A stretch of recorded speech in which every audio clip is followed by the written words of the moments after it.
Hello friends, kids area online എന്ന YouTube ചാനലിലേക്ക് നിങ്ങളെ സ്വാഗതം ചെയ്യുന്നു. കിഡ്സ് ഏരിയ ഓൺലൈൻ എന്ന ചാനലിന് നിങ്ങൾ നൽകിക്കൊണ്ടിരിക്കുന്ന എല്ലാവിധ സപ്പോർട്ടുകൾക്കും ഞാൻ നന്ദി പറയുന്നു. നിങ്ങൾ ആവശ്യപ്പെടുന്ന കാര്യങ്ങൾ ഉൾപ്പെടുത്തിക്കൊണ്ടാണ് ഇപ്പോൾ ഈ ചാനലിൽ വീഡിയോ ചെയ്തുകൊണ്ടിരിക്കുന്നത്. അതുകൊണ്ട് നിങ്ങളുടെ സപ്പോർട്ട് ഇനിയും ഉണ്ടാവണം. നിങ്ങളുടെ സപ്പോർട്ടാണ് ഈ ചാനലിൻ്റെ വിജയം. നിങ്ങൾ ആഗ്രഹിക്കുന്ന ഒത്തിരി വീഡിയോസ് ഇനിയും ഞാൻ ചെയ്യുന്നതാണ്. ഇതുവരെയും ഈ ചാനൽ സബ്സ്ക്രൈബ് ചെയ്യാത്തവർ സബ്സ്ക്രൈബ് ചെയ്യാൻ മറന്നു പോകരുത്. നിങ്ങൾക്കറിയാവുന്ന കൊച്ചുകുട്ടികളുള്ള എല്ലാ പേരൻസിനും ഈ വീഡിയോയുടെ ലിങ്ക് ഷെയർ ചെയ്യുക. അങ്ങനെ ഈ ചാനലിനെ ഇനിയും സപ്പോർട്ട് ചെയ്യുക. കൊച്ചുകുട്ടികൾക്കും അവരുടെ പേരൻസിനും വേണ്ടി മാത്രമാണ് ഈ ചാനലിൽ ഞാൻ വീഡിയോ ഇട്ടുകൊണ്ടിരിക്കുന്നത്. അതുകൊണ്ട് ഇനിയും നിങ്ങളുടെ സപ്പോർട്ട് ഞാൻ പ്രതീക്ഷിക്കുന്നു. ഇന്നത്തെ വീഡിയോ കഴ്സീവ് ലെറ്ററിനെ കുറിച്ചുള്ളതാണ്. കുട്ടികളെ കഴ്സീവ് ലെറ്റർ പഠിപ്പിക്കുന്നതിന് മുമ്പ് കുറച്ച് പാറ്റേൺ വരച്ച് പരിശീലിപ്പിക്കുന്നത് അവർക്ക് നല്ല രീതിയിൽ എഴുതുവാൻ ഗുണം ചെയ്യും. 12 പാറ്റേണുകളെ കുറിച്ചാണ് ഞാൻ നിങ്ങളെ പരിചയപ്പെടുത്തുന്നത്. ആ പാറ്റേൺ ഏതൊക്കെയാണെന്ന് നമുക്ക് നോക്കാം.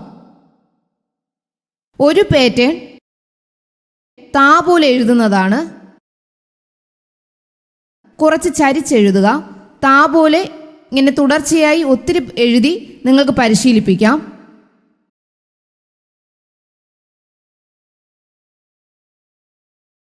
അടുത്ത പാറ്റേൺ താ മറിച്ച് ഇതുപോലെ എഴുതുന്നതാണ്. അതും ഇതുപോലെ കുറച്ച് ചരിച്ചെഴുതണം. എല്ലാ പാറ്റേണും വലത്തോട്ട് കുറച്ച് ചരിച്ച് വേണം എഴുതാൻ.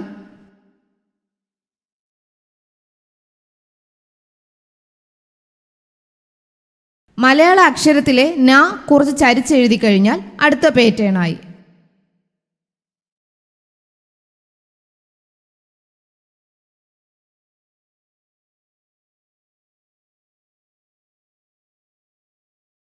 നാലാമത്തേത് നായെ മറിച്ചെഴുതുക, അതായത് ഥാ പോലെ എഴുതുക.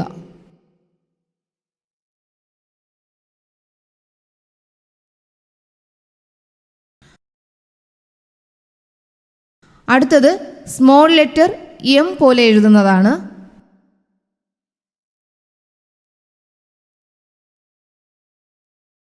ആറാമത്തെ പാറ്റേൺ സ്മോൾ ലെറ്റർ യു എഴുതുന്നത് പോലെയാണ്.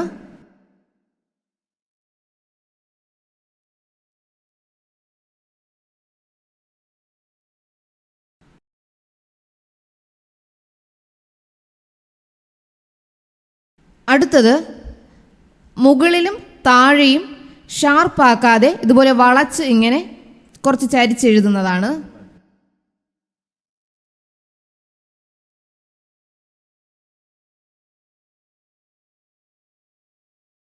എട്ടാമത്തേത് തൊട്ട് മുൻപ് നമ്മൾ എഴുതിയതുപോലെ വലുതായിട്ടും എഴുതുക, പിന്നെ അതുപോലെ ചെറുതായിട്ട് എഴുതുക, വീണ്ടും വലുതായിട്ട് എഴുതുക, വീണ്ടും ചെറുതായിട്ട് എഴുതുക. ഇതുപോലെയാണ്.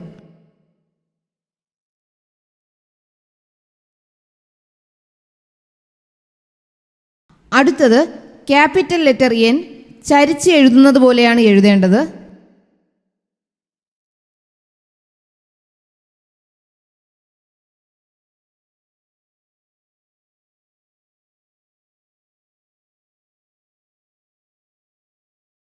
പത്താമത്തെ പാറ്റേൺ എസ് എഴുതുന്ന മോഡലിൽ എഴുതുക.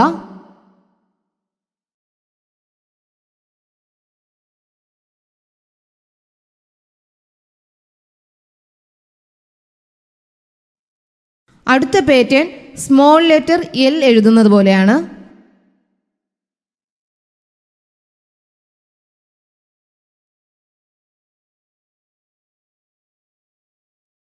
പന്ത്രണ്ടാമത്തെ പാറ്റേൺ സ്മോൾ ലെറ്റർ ഇ ഇതുപോലെ ചരിച്ചെഴുതുന്നത് പോലെയാണ്.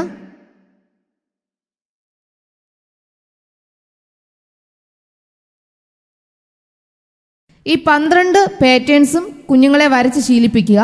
അത് കുഞ്ഞുങ്ങൾക്ക് കഴ്സീവ് ലെറ്റർ എളുപ്പത്തിൽ എഴുതാൻ ഒത്തിരി സഹായിക്കും. ഇനി കഴ്സീവ് ലെറ്റർ എങ്ങനെയാണ് എഴുതുന്നതെന്ന് മറ്റൊരു വീഡിയോയിൽ ഞാൻ പറയാം.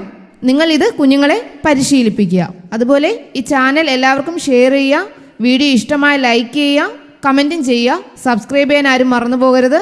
ഇനി നമുക്ക് അടുത്ത വീഡിയോയിൽ കാണാം. താങ്ക്